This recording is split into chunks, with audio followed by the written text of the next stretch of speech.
بسم الله الرحمن الرحیم. شخصی که در مورد حضرت رسول الله صلی الله علیه و آله و سلم فیلم مفتضل ساخته بود، در یک واقعه آتش سوزی چنان سوخت و حرام شد که جسدش اصلا قابل دیدن و شناسایی نبود. ولی آمریکا از نشر این خبر جلوگیری کرد.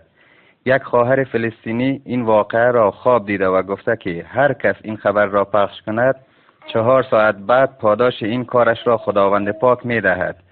شخص دیگری به نام محمد حضرت رسول الله صلی الله علیه و آله و سلم را در خواب دیده که به او گفته به تمام مسلمانان بگو کسی که این خبر را نشر کند خداوند بعد از 4 روز به او پاداش فراوان داده و خوشی بسیار نصیبش می شود و هر کس که نسبت به این خبر بی تفاوت باشد و نادیده بگیرد دچار ناراحتی و غم می شود.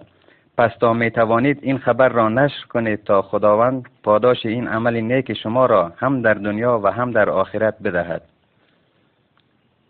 این خبر را نادیده نگیرید و تا جایی که می توانید نشر کنید.